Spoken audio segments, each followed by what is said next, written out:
15ನೇ ಹಣಕಾಸು ಆಯೋಗವು 2020-21ಕ್ಕೆ ಅನ್ವಯವಾಗುವಂತೆ ನೀಡಿದ್ದ ಮಧ್ಯಂತರ ವರದಿಯ ಶಿಫಾರಸಿನಿಂದ ರಾಜ್ಯಕ್ಕಾದ ಅನ್ಯಾಯವನ್ನು ಸರಿಪಡಿಸುವಲ್ಲಿ ಇಂದಿನ ಸರ್ಕಾರವು ವಿಫಲವಾಯಿತು.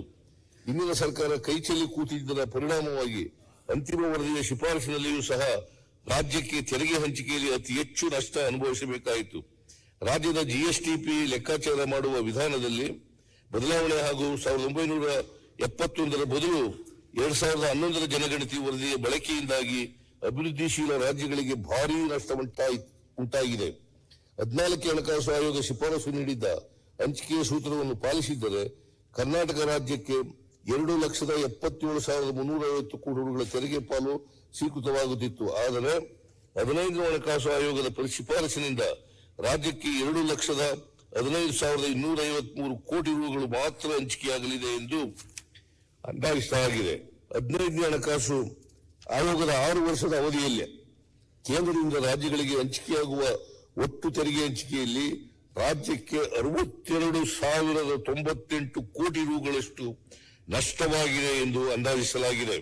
ಇದಲ್ಲದೆ 15ನೇ ಹಣಕಾಸು ಆಯೋಗವು ಮೊದಲನೇ ವರದಿಯಲ್ಲಿ 2020-21ನೇ ವರ್ಷಕ್ಕೆ 5,495 ಕೋಟಿ ರು ವಿಶೇಷ ಅನುದಾನ ಒದಗಿಸುವಂತೆ ಹಾಗೂ ಅಂತಿಮ ವರದಿಯಲ್ಲಿ ಬೆಂಗಳೂರಾಯುತವಾಗಿ ರಾಜ್ಯಗಳಿಗೆ ಹಣ ಬಿಡುಗಡೆ ಮಾಡದ ಕಾರಣದಿಂದಾಗಿ ದೇಶದ ಎಲ್ಲ ರಾಜ್ಯಗಳ ಹಣಕಾಸು ಸಾಮರ್ಥ್ಯದ ಮೇಲೆ ವ್ಯತಿರಿಕ್ತ ಪರಿಣಾಮ ಉಂಟಾಗಿದೆ.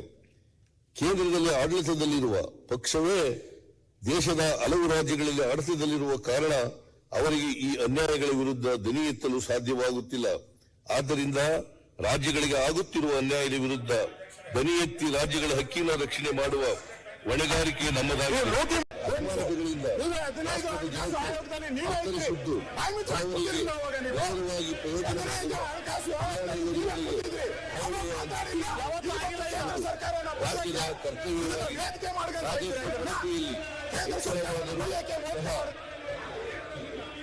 ಹಾಗಾದ್ರೆ ಮಾತಾಡ್ಲಿಕ್ಕಿಲ್ವಾ? ಆಯ್ತು, ಕೂತ್ಕೊಂಡು ಮತ್ತೆ ಮಾತಾಡಿ. ರಾಜ್ಯ ಸರ್ಕಾರ ರಾಜಸ್ವ ಹೆಚ್ಚುವರಿ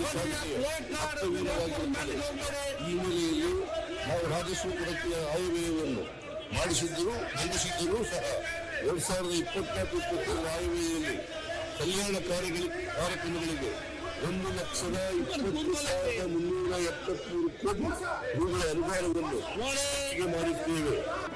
ಜಿ ಕನ್ನಡ ನ್ಯೂಸ್ ಈಗ ನಿಮ್ಮ ಮನೆಯಲ್ಲೇ ನೋಡಿ. ಎಲ್ಲ ಕೇಬಲ್ಗಳಲ್ಲಿ ಈಗ ಲಭ್ಯ. Sun direct 292, Jio TV 1334, U digital 162, city cable 51, GTPL 17, Abhishek cables 821, rock line telecommunication 51, Shri Basaveshwara number 60, Vinayaka digital number 53, in digital number 896ರಲ್ಲಿ. ನಿಮ್ಮಿಷ್ಟದ ಜಿ ಕನ್ನಡ ನ್ಯೂಸ್ ನೋಡಿ ಆನಂದಿಸಿ.